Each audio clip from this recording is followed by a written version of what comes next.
ዝናብ ኃይለኛ ዝናብ ነበረ። 11 ተኩል ወደ ቤቱ ሲመለስ ነው ነገር የተፈጠረው። ደግሞ ጫማ የእርገንዶ ጫማ ነበር የለበሰው። አንሸራቶት እዛ ቱቦ ውስጥ ገባ። ጉድጓድ አልታየውም ነበር፣ ክፍተቱ አልታየውም ነበር። ጉድጓድ ይሁን አይሁን አላወቀም። አዎ ያው እሳት አደጋ ሁሉም ጋር ደውለናል። ያው ህዝቡም እየተረባረበ ነው፣ ግን እስካሁን ምንም አይነት እንትን አላገኘንም። በትላንትናው ዕለት ከቀኑ 11 ሰዓት ከ30 አካባቢ በጀሞ 3 ገብርኤል አካባቢ የተፈጠረው ነገር ብዙ ወላጆችን ያስደነገጠና ልብን የሚሰብር ጉዳይ ሆኗል። አንድ የ11 ዓመት ታዳጊ ልጅ በጎርፍ መወሰዱ ተሰምቷል። ሁኔታው ቤተሰቦችን በጣም አስጨንቋል። በአካባቢው ያሉ ነዋሪዎችም ከዚህ ልጅ ጋር ተያይዞ ከፍተኛ ጭንቀት ውስጥ ገብተዋል። ከትላንትና የጀመሩ ትላንትና አድረው ዛሬም ውለው ይህንን ታዳጊ እየፈለጉት ይገኛሉ። ነገር ግን ምንም ሊገኝ አልቻለም። ከዚህ ጉዳይ ጋር ታዲያ ተያይዞ ቤተሰቦቹ ምናልባት ጎርፎ ወስዶ የት እንደሚጥለው ስለማይታወቅ የደረሰበት ቦታ አካባቢ ስለዚህ ልጅ ያያችሁ የሰማችሁ ካላችሁ ባካችሁን አፋልጉን፣ እንደው ሌላው ቢቀር አስክሬኑን እንኳ ብናገኝ እያሉ ጥሪ እያቀረቡ ይገኛሉ።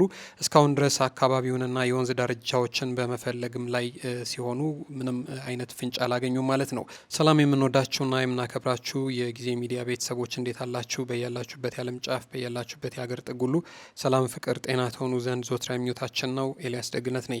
የምትከታተሉት ጊዜ ሚዲያን ነው። በዛሬ መሰናዷችን ከዚህ ታዳጊ ጋር ተያይዞ የተፈጠረውን ጉዳይ በተመለከተ በቀጥታ የስልክ መስመር ቤተሰብ አግኝተን የተፈጠረውን ነገር ጠይቀናል። እነርሱም የሆነውን ነገር በዝርዝር ነግረውናል። እስከ ፕሮግራማችን ፍጻሜ ድረስ አብራችሁን ቆዩና መሰናዷችንን ተከታተሉልን።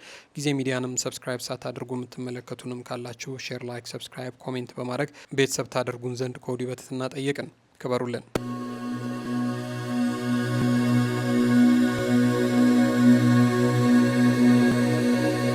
ሄሎ ይሰማል? ሄሎ ሰላም ይሰማል? ይሰማኛል። እንዴት አላችሁ? እግዚአብሔር ይመስገን። እስኪ እንተዋወቅ እናቴ።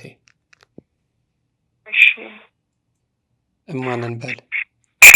እኔ ማርታ እባላለሁ። የልጅ እናት ጓደኛ ነኝ። የጠፋው ልጅ እናት ጓደኛ ኖት? አዎ። ምንድን ነው የተፈጠረው ነገር? እስቲ ምንድን ነው የተከሰተው ነገር? ትናንትና ጋር ጀሞ 3 ገብርኤል ጋር ዝናብ ኃይለኛ ዝናብ ነበረ።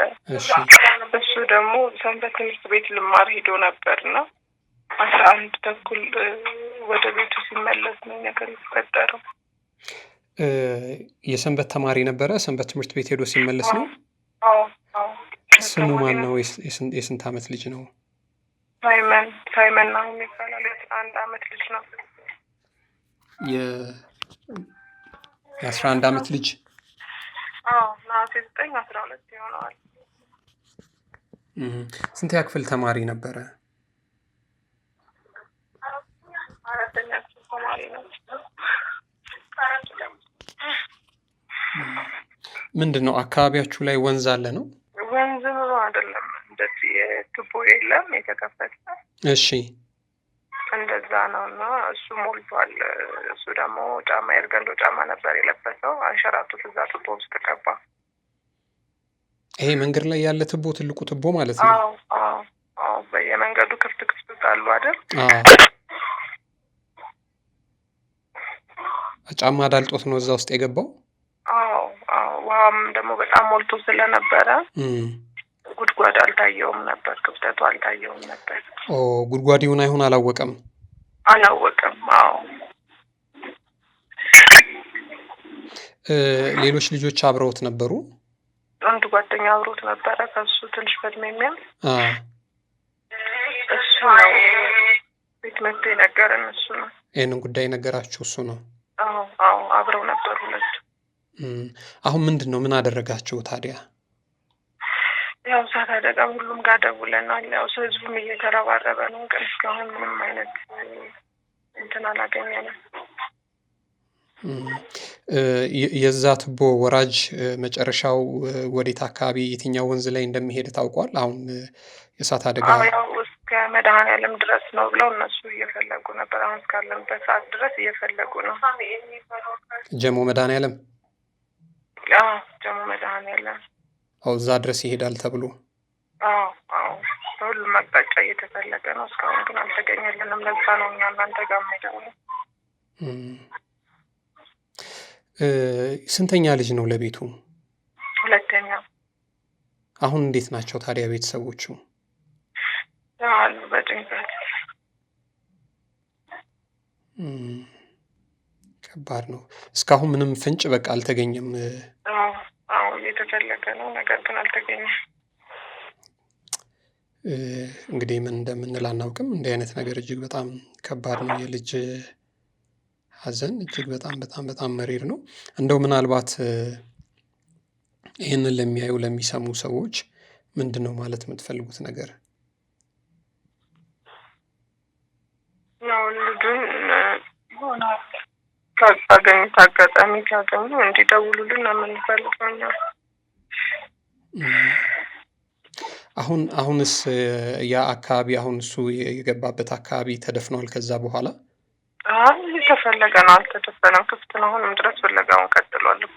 አዎ ምልሽ ከፍለጋው በኋላ ተመሳሳይ ደግሞ አደጋም እንደዚህ እንዳይከሰት ምናልባት ፈልገውም ሲጨርሱ ትላንትና ነው አይደል የሆነው? ትላንትና ስንት ሰዓት አካባቢ ነው እንደዚህ የተፈጠረው? ትናንት 11 ተኩል። ሰንበት ውሎ ሲመጣ ነው? ሰንበትን ጨርሶ ሲመጣ ነው። እዛ ተምሮ ሲመጣ። ጀሞ ገብርኤል ነበር ሰንበት የሚማረው? እዛው ገብርኤል። ይህ ትምህርት ቤት ተማሪ ነበረ?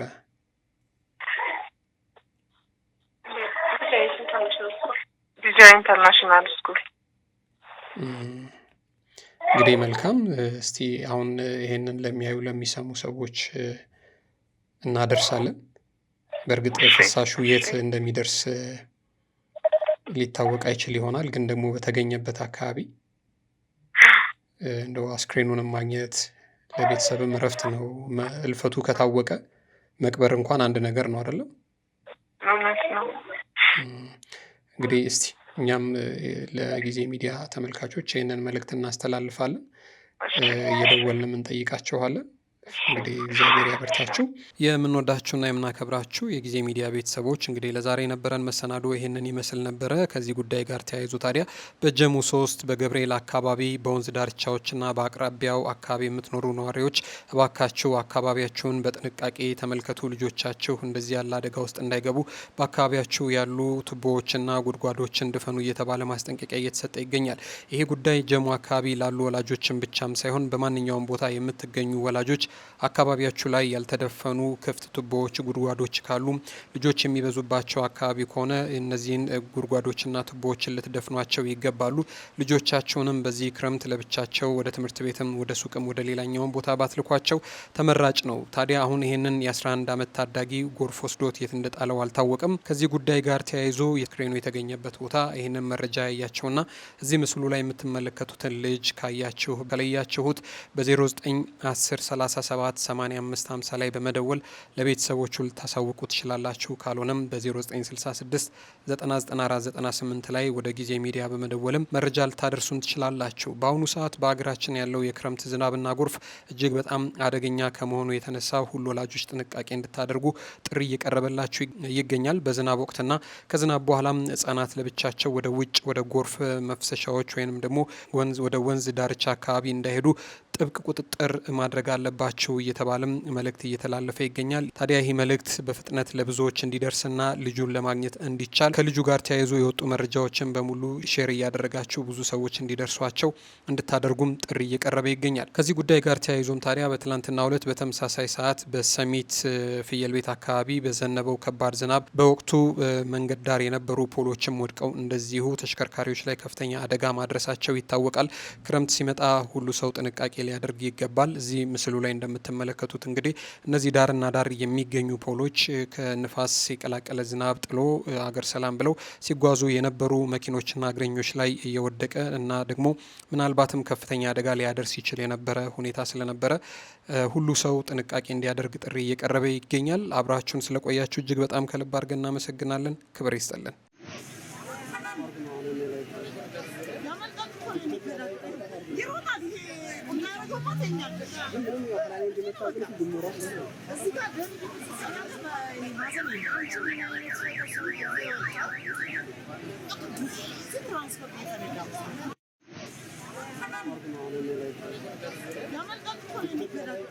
ይሮጣል